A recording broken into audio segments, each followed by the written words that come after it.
Sir मेरा question ये है कि जिस तरह आपने अभी रोल्स की बात की और आप रोल्स डिफाइन भी कर लेते हो अपनी लाइफ में, लेकिन आप कई दफ़ा वो अचीव नहीं कर सकते। मतलब आप उस पे बहुत मेहनत भी करते हो, लेकिन आप जो करना चाह रहे होते हो, वो अचीवमेंट आप अक्सर लूज़ कर जाते हो और बाद में आप रिग्रेट करते हो और बड़ी कोशिश भी करते हो, मतलब कॉन्शियसली भी उस पे एफर्ट कर रहे होते हो।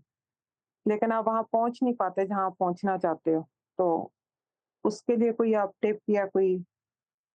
एक तो ये कि ये आपने जितना जनरल क्वेश्चन किया ना जी, असल में हमारी ज़िंदगियों में जब हम एस्पायर कर रहे होते हैं चीज़ों को और वो नहीं कर पाते या उधर वो नहीं कर सक देखिए, मुझे नहीं मालूम जब आप ये फरमाती हैं कि वहाँ पहुँच पाते हैं, वहाँ पहुँचना चाहते हैं, पहुँच नहीं पाते, तो इससे मुराद क्या है? व्हाई डू आई से दिस? यानी बिकॉज़ आई बिलीव कि जब आप इस तरह की चीज़ों के अंदर पड़ते हैं कि जिसमें आपका ये ख़्याल है कि मुझे अपने अंदर ये क्वालिटीज़ डेवलप करनी है, तो आपकी आपका जो सफ़र है, वही असल मंज़िल बन जाती है। यानी इट इज़ नॉट कि मुझे कहीं पहुँचना है, मिसाल के तौर पे मुझे 100% सच्चा आदमी बन जाना है, 100% ट्रस्टवर्दी हो जाना है, because we will probably only be aspiring for 100%। हम कभी भी शायद उधर अराइव नहीं कर पाते। ठीक है जी, और this is what life journey is all about. तो जब आप ये कहती हैं कि मैं वो कर नहीं पाता या मैं वो कर नहीं पाती, तो असल में वो क्या रुकावटें हैं, इसको डायग्नोज करना है सबसे पहले, तो कि क्या मसले हैं और उन मसलों को हमने किस तरह से ठीक करना है। ये हर आदमी के लिए डिफरेंट हो सकता है, हर स्टेज ऑफ डेवलपमेंट पे मुख्तलिफ हो सकता है। यूं समझ लीजिए आप, यानी एक आदमी के लिए हो सकता है कि इशू ये हो कि मैं अगर ये करूंगा तो अपने ग्रुप से कट जाऊंगा। एक दूसरे आदमी के लिए हो सकता है कि मसला ये हो कि अगर मैं करूंगा तो जो चीज़ मैं अचीव करना चाह रहा हूँ वो अचीव नहीं कर पाऊंगा। ये मुख्तलिफ चीज़ें हो सकती हैं। एक आदमी के लिए हो सकता है कि वो जो उसकी कॉस्ट है वो मैं बेयर नहीं कर सकता। यानी हर हर फैसले की एक कॉस्ट होती है, वो कॉस्ट बेयर करनी इस वक्त मुश्किल हो रही है। तो ये सारी चीज़ें जो हैं ये असल में हमारे मेंटल प्रोसेसेस हैं, जो मेंटल प्रोसेसेस हमारी स्टेजेस ऑफ डेवलपमेंट के साथ बदलते रहते हैं। तो इस चीज़ का फैसला कर लेते हैं कि मैंने इस चीज़ पर चलना है, अपने रोल्स को डिफाइन कर लिया, अब मैंने बेहतर बनना है। तो आप यूँ समझ लीजिए कि ये एक ऐसी जर्नी है कि जिस पर बाकी ज़िंदगी गुज़रनी है। ऐसा नहीं कि किसी में आप परफेक्ट हो जाएँगे। It is only going to be a journey, और हम हमेशा उसके अंदर बेहतर से बेहतर होने का मौका रहेगा। तो इस सवाल को थोड़ा-सा वाज़ेह कर दीजिए कि जब आप ये फरमाती हैं कि इसमें रुकावट आती है, तो वो या मैं उधर पहुँच नहीं पाती, तो इससे आपकी मुराद सर क्या है? अ सर जी, फॉर एग्जांपल जब आप इंटरेक्शन करते हैं किसी भी रोल में, चाहे वो माँ-बेटी का हो, बच्चों से हो, हस्बैंड से हो, तो मिज़ाज में जैसा मैं चाहती हूँ कि मेरे मिज़ाज में पोलाइटनेस रहे, अगले के राइट, बिहेवियर को इग्नोर करके। लेकिन ये है कि जब अगले का बिहेवियर चेंज होता है, तो ना चाहते हुए भी, मतलब मेरी इंटेंशन यही है कि मैं पोलाइट ही रहूँ। लेकिन जब राइट, उसकी टोन रेज़ होती है, तो आहिस्ता-आहिस्ता मुझे लगता है कि अगर मैं पोलाइट ही रहूँगी, तो ये मुझे मिसयूज़ करने लग पड़ा है।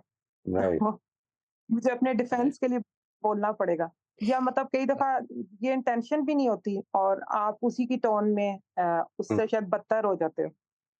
अभी जो मैंने आपको बताई ना जी बात, ये देखिए इसी तरह से एक और चीज़ बताता हूँ मैं आपको। ये इस चीज़ को हम अगर कंसिडर करें कि ये होता है मसला। अब ये इस मसले को अगर आप इसको तोड़ें थोड़ा-सा, ठीक है? आपने ये समझा है कि मुझे पोलाइट रहना है, देयर आर सर्टेन ऐसे सिचुएशंस पैदा हो जाती हैं जिधर आपकी पोलाइटनेस बरकरार नहीं रहती। इसके इसको हमने ठीक करना है। देखिए, आपको सबसे पहली चीज़ तो ये कि इल्म है कि पोलाइट रहना है। One thing is settled. आपकी एस्पिरेशन है कि पोलाइट रहना है। अब अगले 2 मसले हैं, इनका जवाब आपने बड़ा सोच के देना है। एक सूरत ये हो सकती है कि आप कॉन्शियस नहीं रहते, जब इस तरह की सिचुएशन पैदा होती है, तो आप उस वक़्त कॉन्शियस नहीं रहती हैं और वो इम्पोलाइटनेस हो जाती है। और दूसरी सूरत ये है कि कॉन्शियस भी होती हूँ, लेकिन रोक नहीं पाती अपने आप को। ये दोनों अलग-अलग प्रॉब्लम्स हैं और इन दोनों का इलाज भी अलग-अलग होगा। ये बात सर समझ आ गई जी आपको? कॉन्शियस सबसे पहले तो ये मसला सर जी। सर कॉन्शियस भी रहती हूँ, हुँ, लेकिन उस वक़्त रोक नहीं पाती। मतलब राइट, ख़यालातें भी घूमती दिमाग में। सब कुछ होता है, लेकिन लगता है कि अपने बस में नहीं है। कॉन्शियस होती हूँ कई दफ़ा। Right, right.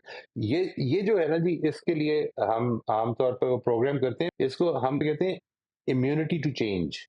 ठीक है जी। इम्यूनिटी टू चेंज ये होती है कि हमारे अंदर कुछ कॉन्सेप्ट्स हैं, हमारा माइंडसेट है एक, वो माइंडसेट खुद रुकावट बन जाता है हमारे, जैसे आपने ये फरमाया कि मुझे ये लगता है कि वो लोग मेरा नाजायज़ फ़ायदा उठा लेंगे।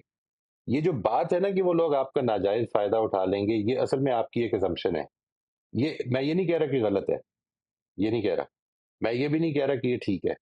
मैं जो चीज़ कह रहा हूँ वो ये कि ये असल में हमारा एक मेंटल मॉडल है। तो ये मेंटल मॉडल, असम्पशन्स, एब्स्ट्रैक्शंस, ये सब चीज़ें एक ही चीज़ है।